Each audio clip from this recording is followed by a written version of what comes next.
کہ بھائی تبلیغ میں آپ وقت لگائیں، سب لگاتے ہیں، بلکہ میں کیا کہتا ہوں، تبلیغ والے اکابر خود کہتے ہیں مسائل کس سے پوچھو، کیا کہتے ہیں، جماعت میں نکل کے مسائل علماء سے پوچھو۔ یہ کتنا بہترین اصول ہے کہ بھائی تبلیغ کو جو وضع کیا گیا ہے نا، فضائل کا علم سکھانے کے لیے کیا ہے، مسائل کے علم کے لیے مجھ سے لوگ مناظرے کرتے ہیں، کہ تبلیغ والے بہشتی زیور نہیں پڑھاتے وہاں پہ۔ مجھ سے ایک آدمی کہنے لگا تبلیغ والے بہشتی زیور کیوں نہیں شروع کرا دیتے؟ میں نے کہا کیوں کرائیں، صحیح ہے نا، کیوں کرائیں؟ تبلیغ بہشتی زیور کی تعلیم کے لیے ہے نہیں۔ کہہ رہے وہ مسائل کیوں نہیں بتا؟ میں نے کہا بھائی تبلیغ والوں سے پوچھو، وہ بتائیں گے کہ ہم نے یہ مسائل کے لیے، یہ جماعت ہے ہی نہیں۔ اگر مسائل کے لیے ہوتی نا، صرف علماء کو نکلنے کی اجازت ہوتی، اس میں مفتیوں کو ہوتی۔ وہ ہے ماحول میسر کرنے کے لیے۔ ماحول کا مطلب جیسے حدیث میں آتا ہے ایک شخص نے 99 قتل کیے، صحیح بخاری کی حدیث، 99 انسانوں کو قتل کیا۔ وہ ایک پادری کے پاس چلا گیا غلطی سے مسئلہ پوچھنے، لوگوں نے سے پوچھا کہ بھائی میری توبہ قبول ہو سکتی ہے، مجھے کسی عالم کا، لوگوں نے بتا دیا بزرگ بیٹھے ہوئے، وہ عالم نہیں تھے، نیک پرہیزگار تھے، اس زمانے میں پادری نیک ہوتے تھے، تو ان کے پاس چلا گیا، اس بزرگ سے جا کے، راہب سے جا کے اس نے کہا کہ میں نے 99 انسانوں کو قتل کیا۔ راہب عبادت گزار بہت تھے، اللہ والے تھے، مسئلے نہیں آتے تھے، انہیں شریعت کا نہیں پتا تھا۔ جب انہوں نے بتایا، جو عالم مفتی ہوتا وہ کہتا بھائی زمین اور آسمان کے خلا کو اگر گناہوں سے بھر دیا ہے، توبہ کرنے میں تمہارے تاخیر ہو سکتی ہے، معاف کرنے میں تاخیر نہیں ہو سکتی۔ قرآن حدیث تو واضح کہہ رہے ہیں۔ اب یہ میری عقل مانے یا نہیں مانے، مفتی وہ بتائے گا جو اللہ اور رسول کا فیصلہ ہے۔ بھائی ہے ایسے، باقی سمجھ میں آئے نہ آئے میں کیا کروں۔ بعض لوگ ہم سے مسئلہ پوچھیں، کہتے یہ کہ میں کہتا ہوں میری سے، وہ کہتے ہیں یہ کیسا مسئلہ ہے، میں کہتا ہوں مجھ سے نہیں، یہ اللہ کے۔ ابھی آج کی بات ہے، ایک صاحب بینک سے قرضہ لینے لگے، میں نے کہا بھائی یہ غلط ہے، جائز نہیں۔ کہتے ہیں اچھا وہ فلاں صاحب بھی لے رہے ہیں، ان کو میں بتا دوں آپ کا نام لے کے مفتی صاحب کہہ رہے ہیں کہ یہ حرام ہے۔ مجھے پتا تھا مجھے پھنسوا رہا ہے۔ میں نے کہا میرا نام کیوں لے رہے ہو؟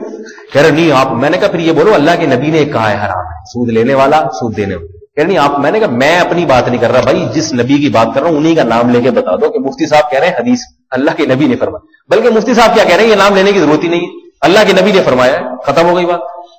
تو مفتی اپنی بات نہیں کرتا، وہ اللہ رسول کی بات آپ کو نقل کر دیتا ہے۔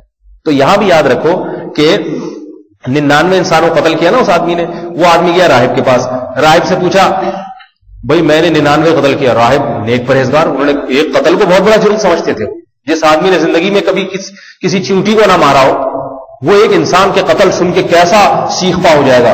راہب نے کہا 1 2 3 4 5 99۔ اس نے کہا ہاں جی ہو گئے۔ اس نے کہا تیری توبہ قبول نہیں ہو سکتی۔ اس آدمی نے کہا جب جانا ہی جہنم میں ہے تو سینچری پوری کیوں نہ کروں میں؟ یہ 99 کوئی ریکارڈ تھوڑی ہے، 100 کی۔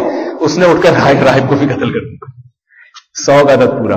لیکن اس کے دل میں بہرحال جذبہ تھا، آیا لوگوں کے پاس پوچھا بھائی میری توبہ قبول ہو سکتی ہے؟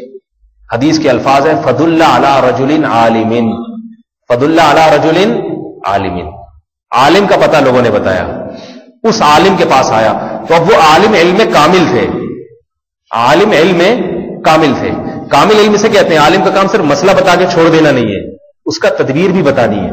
ہمارے علماء کہتے ہیں کہ جب کسی کو بتاؤ نا یہ کاروبار حرام ہے تو یہ بھی بتاؤ کہ یہ اس طرح سے حلال ہو سکتا ہے، یہ کر رہے تھوڑا سا اس میں یوں تبدیلی کر لو تو یہ حلال ہو جائے گا۔ لٹکا کے نہ چھوڑ دیا جائے اس بیچارے کو، حرام ہے تو میں کہاں جاؤں بھائی، اس کو بتاؤ بھائی تھوڑی سی بعض چیزیں ایسی ہوتی ہیں تھوڑی سی تبدیلی سے وہ جائز ہو جاتی ہے۔ تو وہ عالم تھے، ان کے پاس وہ شخص آیا، کہنے لگا کہ میں نے 99 انسانوں کو قتل کیا ہے، 100 کو قتل کیا ہے، کیا میرے لیے توبہ ہے؟ تو عالم نے جواب دیا نام من یحول بینہ و بین التوبہ، فرمایا تمہارے اور توبہ کے درمیان بھلا کون سی چیز ہے؟ حوصلہ افزائی بھی کی اس کی۔ لیکن عالم کی بصیرت تھی، ان کو پتا تھا کہ جس محلے میں قتل کرنا سیکھا ہے اس میں قتل سے توبہ پر قائم نہیں رہے گا، اس کے لیے ماحول بدلنا بولو بھائی ضروری ہے۔ جہاں گناہ سیکھتا ہے وہاں چھوڑتا تھوڑی، چھوڑے گا تو ابھی جیسے آپ نے بیان سن لیا ہاں بھائی آج سے جو کسی کو چوری کیا تو آج سے چوری نہیں، کب تک بیان کا اثر رہے گا؟ گھر جائیں گے چوری کے فضائل پہ ڈرامہ لگا ہوا ہوگا۔ آئی بات آج کل ٹی وی میں تو یہ چیزیں دکھائی جا رہی ہیں، 3 دن 4 دن کے بعد بھاڑ میں جائیں، مولوی صاحب پتہ نہیں کس قسم کی باتیں کرتے۔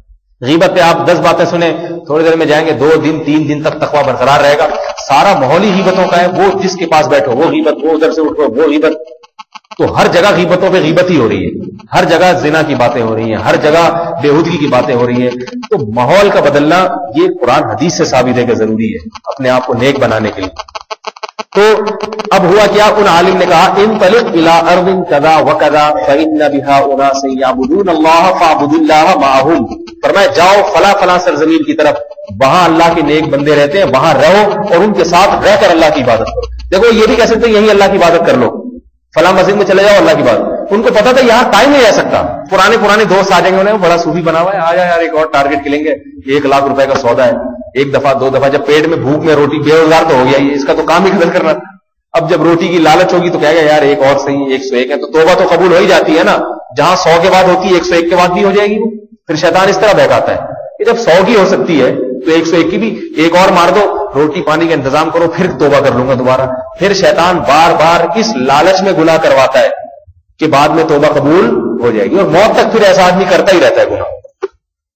تو ان عالم نے کہا اس زمین کو چھوڑو، جاؤ وہاں اللہ والے لوگ ہیں، ان میں رہ کر اللہ کی عبادت کرو۔ یہ گیا اور موت آ گئی، اور مشہور پھر مختصر میں سمیٹ رہا ہوں اس کو، اللہ تعالیٰ نے اس کو جنت میں داخل کیا۔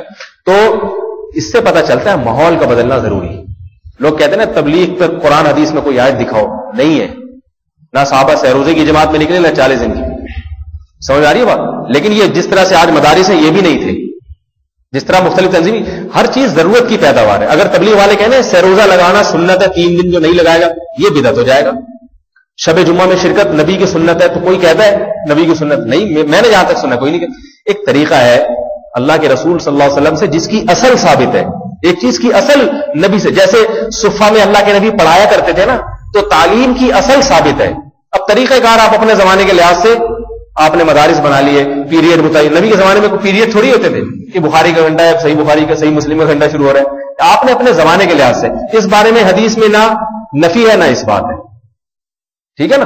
تو اب اسی طرح میرے بھائی اگر بزرگوں نے کوئی طریقہ نکالا ہو، اور اس کے علاوہ بھی طریقے ہیں، میں یہ نہیں کہہ رہا صرف ایک ہی طریقہ اصلاح کا ہے، اس کے علاوہ کوئی بھی نہیں ہے، میں کسی پہ رد نہیں کر رہا، لیکن اگر دوسرے طریقے ہیں تو یہ بھی طریقہ ہی ہے، یہ بھی طریقہ۔ جیسے لوگ کہتے ہیں نا کہ کوئی داڑھی پہ بیان کرو، سارا اسلام داڑھی میں ہے کیا؟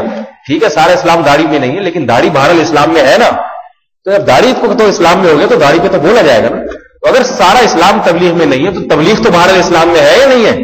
تو جب اسلام کا ایک وہ بھی حصہ ہے اپنی اصلاح کرنا، میں کہتا ہوں اگر کسی کو دوسرے راستے میں اپنی اصلاح نظر آتی ہے چلا جائے، وہ اپنے دوسرے راستے میں اصلاح کرے۔ لیکن اگر کوئی یہ سمجھ رہا ہے کہ بھائی میں ماحول نہیں بدل پا رہا، تو میرا خیال ہے بتاؤ تبلیغ کے علاوہ کون سی جگہ ہے جہاں وہ ماحول بدلے؟